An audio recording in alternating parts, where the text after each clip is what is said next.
Hi, it's Angie with News OK. I am here with Becky Varner, who is a registered dietitian and the Recipe for Health food columnist for the Oklahoman. Today we're talking about the holiday season, how to keep it healthy.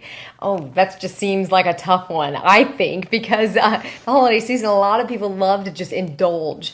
So how do we keep it healthy?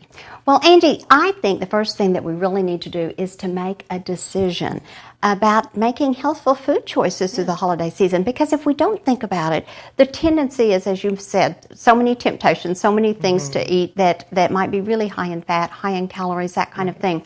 So I think it starts with a decision. We want to make plans as to how we can plan for healthful eating. One of the things is to make conscientious choices about using some lower fat foods in cooking, using some lower fat foods, simple things like even using less oil when you're preparing a dish or less salad dressing on a salad.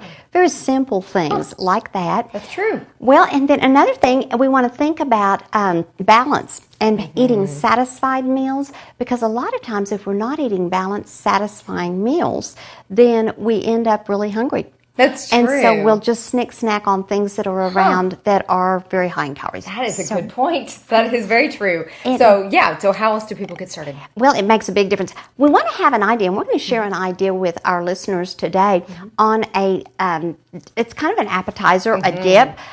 This is the fat-free cream cheese that we are using.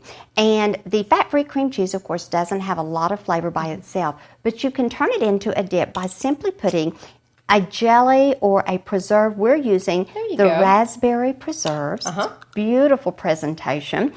And just spreading this over the block of the fat-free cream cheese. And you can use the cup of it if you prefer. It doesn't make any difference. You just want to drizzle a little bit over. That looks good. All that you do.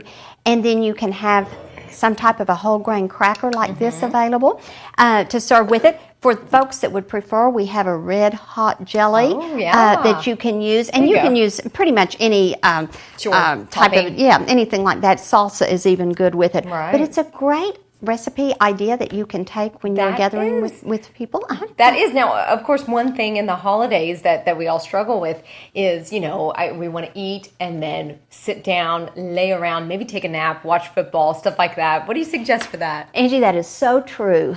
We need to keep on a regular schedule, a schedule of exercise and eating and proper sleep, because when we get too tired or if we're not getting exercise, that actually makes us a lot more sluggish and can be a trigger to want to eat more.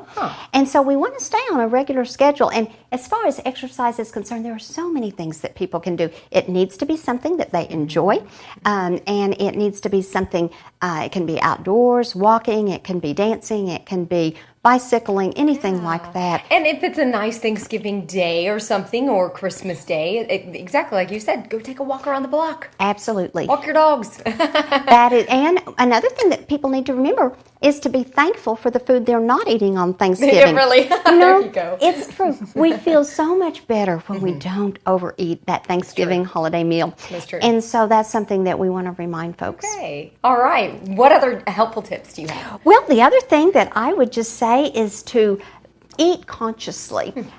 Don't eat just because it's there. Yeah. Think about, am I actually hungry? I know. And if you're hungry, it's a good thing to have something to eat, something from my pyramid, but to really think about eating when you're hungry and not just to eat. Another concept that's helpful is what we call banking calories.